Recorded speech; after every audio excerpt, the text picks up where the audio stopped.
they have an organization that represents them and which we can use for our own healing. This is discussed in the Telos Book 2 of Aurelia Louise Jones, about the fifth dimensional Lemurian beings living under Mount Shasta that Cryon spoke about, and that's how I found out about them. Well, it sounds way out. I'm totally aware of that. But I would check out her website, Aurelia Louise Jones, the way it's spelled, the way it sounds. And Telos, you could check under Telos, Telos. Anyway, the organization for the plants, for all plants, it's called the Brotherhood of the Oak. The oak for the Druids was the most sacred tree. It was the tree that connects the dimensions, the tree, the Holy of Holies. They had their meetings in oak groves. So sometimes I call on the Brotherhood of the Oak, and if I want to experience the spirit or the energy of a certain tree, like a giant baobab, which is growing in Africa very much, huge trees, or a redwood, which I've never seen physically, then I call on the Brotherhood of the Oak and I ask the spirit of the sequoia or the redwood to come and join me and to teach me and to help me. And, well, I feel a particular energy. And I know personally that it is the energy of the redwood. I feel it, the enormous power and strength and height and ancientness of the Brotherhood of the Oak. Whereas if I call, let's say I have a problem and I need a specific tea to help me with the problem. And if I don't have like organic mint around, but yet I want the benefits of the mint, then I would call the Brother of the Mint. And of course they're not brothers or sisters, but that's the traditional name. There's also something called the Sisterhood of the Rose. And the Sisterhood of the Rose is the organization of the crystal beings and the stone beings. And a ruby has a different consciousness than a diamond or a sapphire. And if I want that ruby energy, which is connected to the Christ energy, so they say, and I don't have any rubies handy, then I would call on the Sisterhood of the Rose to please send me the Sister of the Ruby, the Spirit of the Ruby, to be with me, to bless me, and to teach me. And I do feel a very specific energy, even a red energy, a healing energy, which is different than if I would call the Sister of the Sapphire or the Lapis Lazuli or anything else. So these are beautiful ways of connecting. You don't have to go out into nature all the time, though it's a wonderful thing to do. The fairies know, and the nature spirits know, when we go out into nature and when we're wanting the connection, they know it. And if we're wanting their healing, they'll know that too. And they will help us.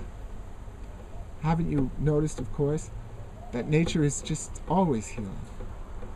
But if you're living in an apartment, it's not convenient to get out very easily, or for whatever reason, you have always the ability to call on the Brotherhood of the Oak or the Sisterhood of the Rose. These are the traditional names, and they're not. It's not about male or female. They are both. So earlier, I spoke about the 5 sacred galactic languages, which the Keys of Enoch talks about.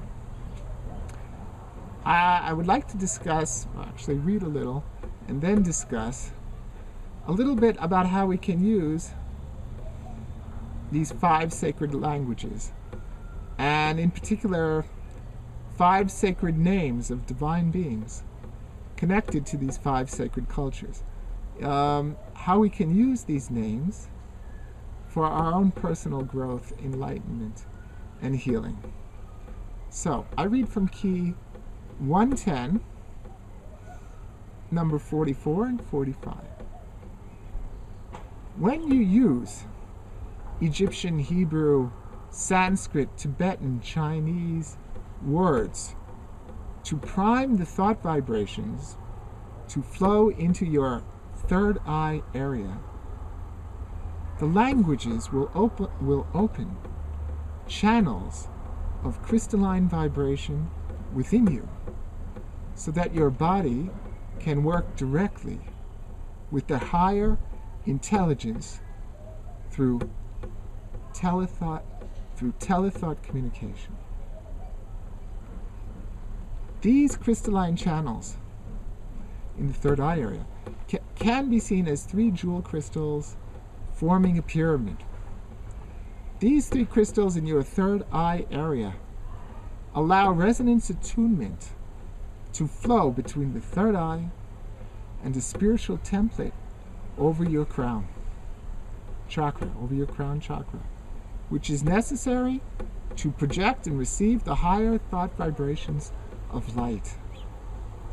Thus, the 3 pyramidal coordinates of crystal emanating out connect with the 5 spiritual languages flowing into you to form the vibratory field that activates the 8th chakra, which is above our head.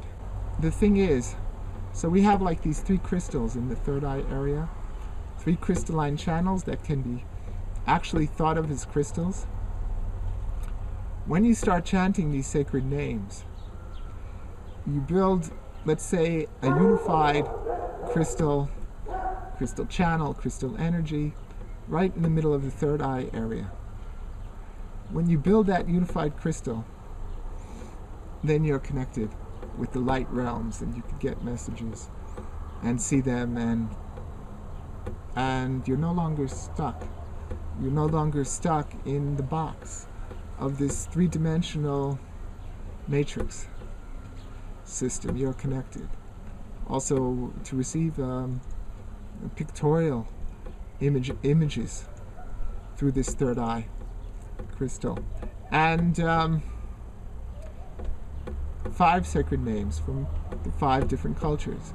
The names are Buddha from the Sanskrit, the Hindu culture.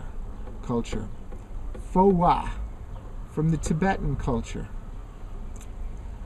Amenhotep from the ancient Egyptian.